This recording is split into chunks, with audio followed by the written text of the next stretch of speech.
I'm Noah Good, and I will be performing as Macbeth.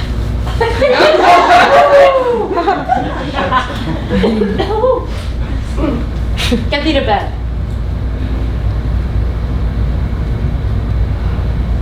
Is this a dagger which I see before me, the handle toward my hand?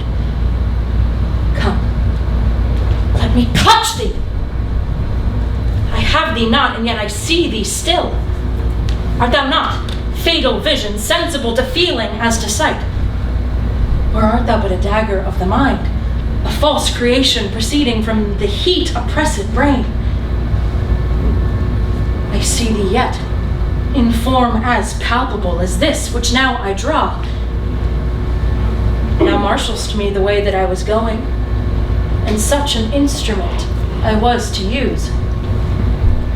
Mine eyes are made the fools of the other senses, or else worth all the rest. I see thee still, and on thy blade and dudgeon gouts of blood, which was not so before. There's no such thing. It is the bloody business which informs thus to mine eyes. Now o'er the one-half world nature seems dead, and wicked dreams abuse the curtain sleep. Thou sure and firm set earth, hear not my steps, which way they walk, for fear thy very stones prate of my whereabouts, and take the present horror from the time which now suits with it. Whiles I threat, he lives. Words to the heat of deeds too cold breath gives. I go, and it is done. The bell invites me. Hear it not, Duncan, for it is a knell which summons thee to heaven or to hell.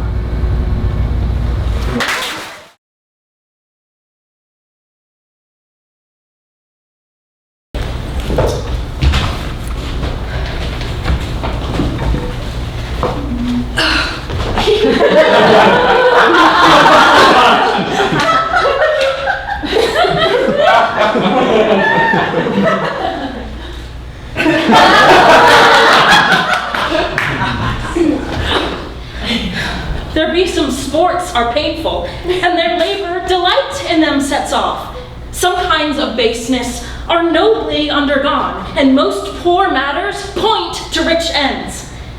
This, my mean task, would be as heavy to me as odious, but the mistress which I serve quickens what's dead, and makes my labors pleasures.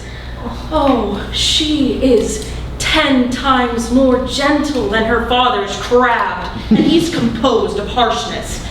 I must remove some 1,000 of these logs and pile them up upon a sore injunction.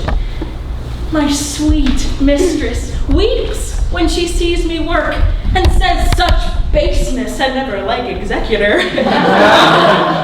I forget, but these sweet thoughts do e'en refresh my labors, most busy lest when I do it. Alas, now, pray you, work not so hard. I would the lightning have burnt up all these logs you are enjoined to pile. Pray, set it down and rest you. My father is hard at study, 'twill be for having wearied you. Pray, rest yourself. He's safe for these 3 hours. Oh, most dear mistress, the sun will set before I shall discharge what I must strive to do. If you'll sit down, I'll carry your logs the while. No. Pray, give me that. I'll carry it to the pile. No! Crack my sinews, break my back, then you should such dishonor undergo while I sit lazy by. It would become me as well as it does you.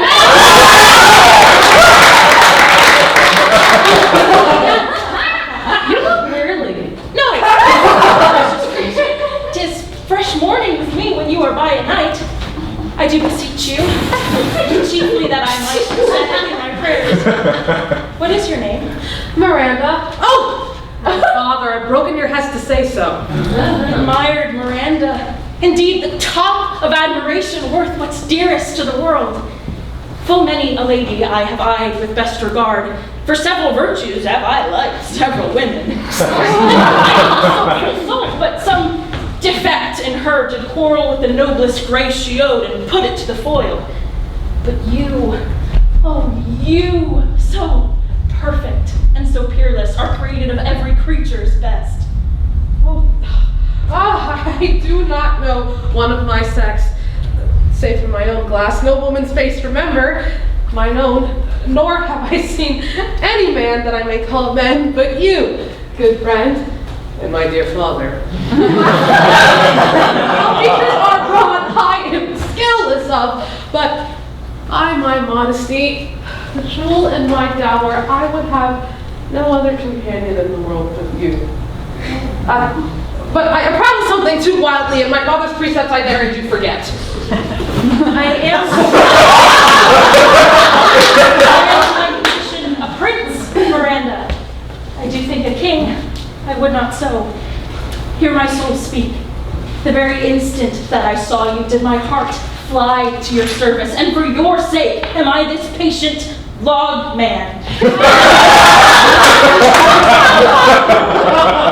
Love me?